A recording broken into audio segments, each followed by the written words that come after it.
Hallelujah.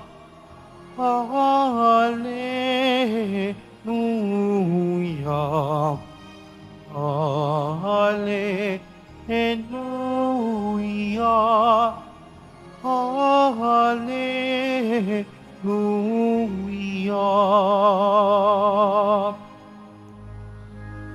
Sa kababaan ng loob, dinggin ang salita ng Diyos, upang kayo'y ay matubos.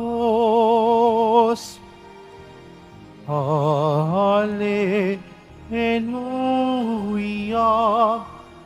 Hallelujah.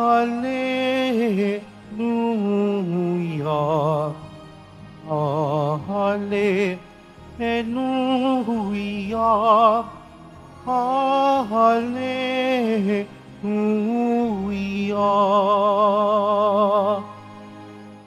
Sumainyo ang Panginoon. At sumaiyo rin. Ang mabuting balita ng Panginoon ayon kay San Mateo. Papuri sa iyo, Panginoon. Noong panahong iyon, inilahad ni Jesus ang talinhagang ito sa mga tao. Ang paghahari ng Diyos ay katulad nito. May isang taong naghasik ng mabuting binhi sa kaniyang bukid. Isang gabi, samantalang natutulog ang mga tao, dumating ang kaniyang kaaway at naghasik ng masasamang damo sa triguhan. Nang tumubo ang trigo at magkauhay, lumitaw rin ang masasamang damo.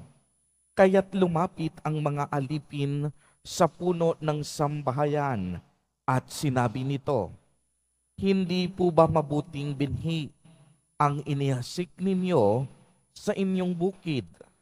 Bakit po may mga damo ngayon?" Sumagot siya, "Isang kaaway ang may kagawgawa nito." Tinanong siya ng mga utusan, "Bubunutin po ba natin ang mga iyon?" "Huwag," sagot niya, "baka mabunot pati trigo. Hayaan na ninyong lumago, kapwa hanggang sa anihan. Pag-aanihay sasabihin ko sa mga tagapag-ani, tipunin muna ninyo ang mga damo at inyong pagbigkis-bigkisin upang sunugin, at ang trigo ay inyong tipunin sa aking kamalig." Ang mabuting balita ng Panginoon. Pinupuri ka namin, Panginoong Hesukristo. Magsiupo mo ng lahat. Magandang umaga po sa inyong lahat, mga kapatid kay Kristo. Sa lahat po ng ating mga taga-subaybay sa iba't ibang online platforms at sa lahat ng ating mga kadiboto sa iba't ibang panig ng Pilipinas at maging sa buong mundo kung saan tayo ay naaabot ngayon ng ating live streaming.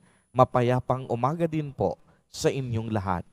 Purihin at dakilain natin ang ating Panginoon, ang mahal na poong Jesus Nazareno.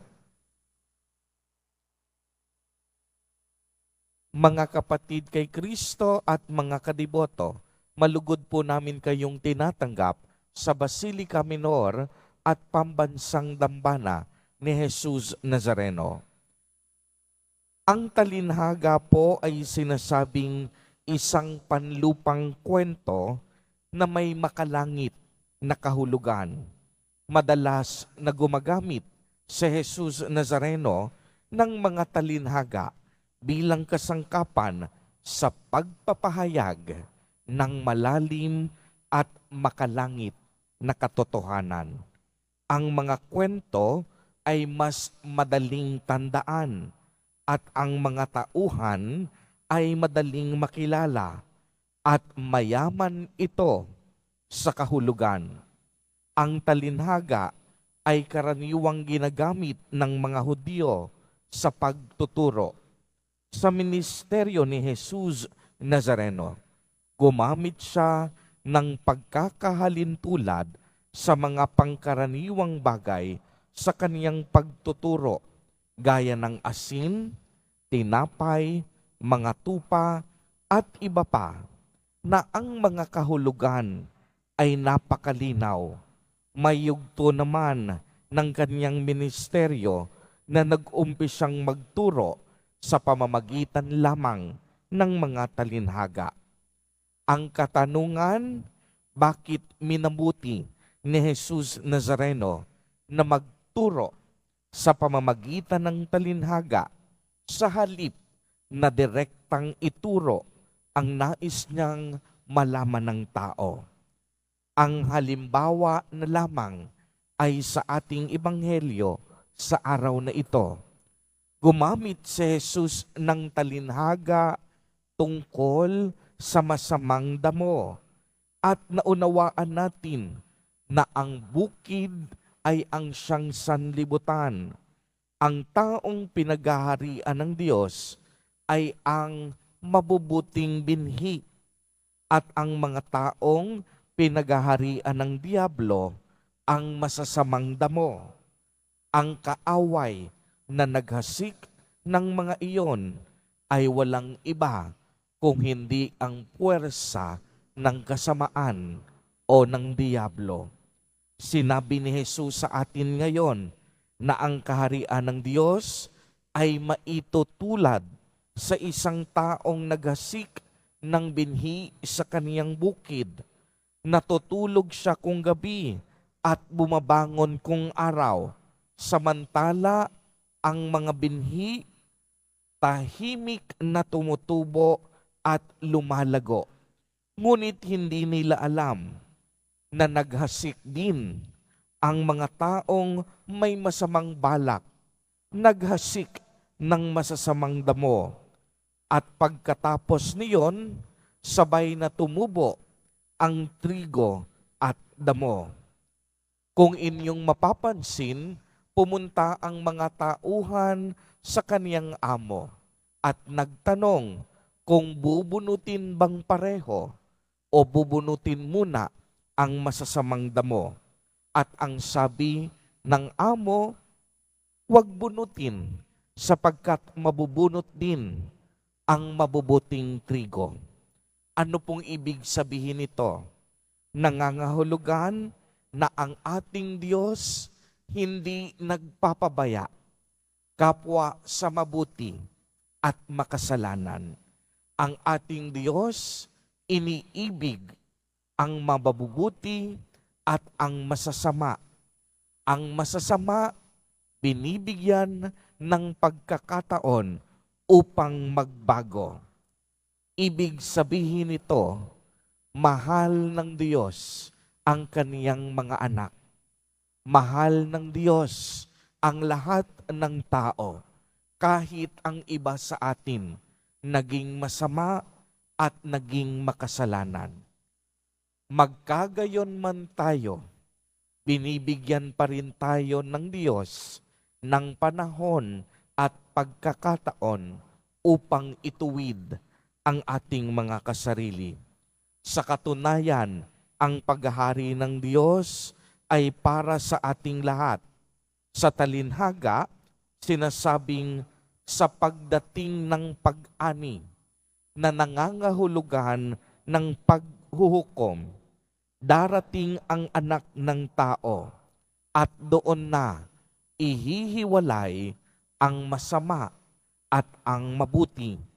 Ang mga palagawa ng masama ay magdurusa. Anong sinabi sa mga masasamang gabo? Titipunin at susunugin. Subalit, ang mabubuting binhi ay ang magiging tagapagmana ng kaharian ng langit. Tayo ngang sumasampalataya sa Diyos, nais po nating maligtas.